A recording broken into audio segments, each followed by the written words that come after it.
Assalamualaikum warahmatullahi wabarakatuh. Apa kabar teman-teman? Sekarang kita akan belajar mengenai organ pencernaan manusia. Nah, perlu diketahui ya teman-teman, sistem pencernaan sendiri adalah proses pemecahan makanan menjadi molekul kecil sehingga dapat diserap oleh tubuh melalui pembuluh darah. Nah, sekarang kita lihat sekilas dulu ya, organ apa saja sih yang membantu proses pencernaan. Nah, di sini kita akan membahas organ pencernaan utama ya, teman-teman. Nah, kita lihat teman-teman di sini yang pertama itu ada mulut, dan di mulut ada kelenjar ludah. Seterusnya ada kerongkongan, lambung, usus halus, usus besar, dan yang terakhir adalah anus. Yuk kita bahas satu persatu.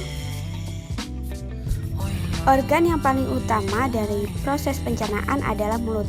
Mulut ini berfungsi sebagai tempat masuknya makanan dan dimulainya proses pencernaan. Nah, di dalam mulut terjadi pencernaan secara mekanik oleh gigi dan kimiawi oleh enzim yaitu amilase.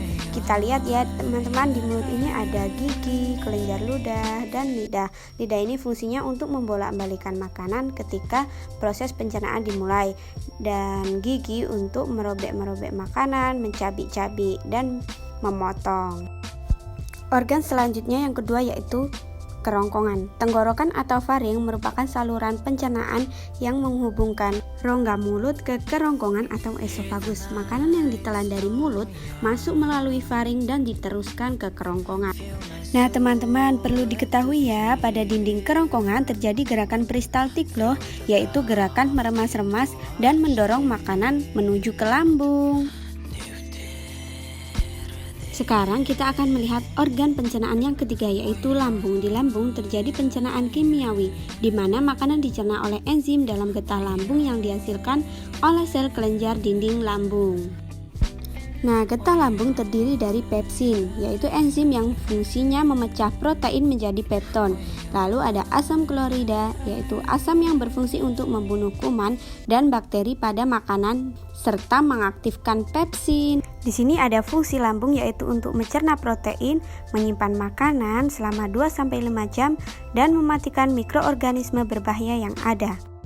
Setelah ke lambung, ternyata makanan kita masih dicerna lagi loh, yaitu yang keempat ada organ pencernaan usus halus. Usus halus ini merupakan organ pencernaan yang terletak di antara lambung dan usus besar. Bentuknya merupakan saluran panjang sekitar 670 cm sampai 760 cm.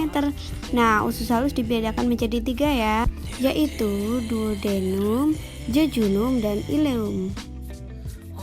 Organ pencernaan selanjutnya yaitu usus besar. Usus besar adalah pencernaan yang terhubung dengan usus halus. Sisa makanan tadi yang tidak bisa dicerna dan diserap tubuh lalu akan diteruskan ke usus besar. Karena di dalam usus besar ini terdapat pembusukan sisa makanan yang dibantu oleh bakteri E. coli. Di sini di usus besar terdapat beberapa bagian, yaitu yang pertama ada kolon sebagai tempat pemadatan feses atau penyerapan kembali air dari zat sisa makanan. Yang kedua ada rektum sebagai tempat menyimpan feses sementara. Perlu diketahui ya teman-teman, ternyata di usus besar ada pula umbai cacing, yaitu bagian yang berbentuk memanjang seperti cacing. Nah, bagian ini bisa membengkak loh jika ada sisa makanan yang tersumbat di dalamnya, lalu menimbulkan penyakit usus buntu.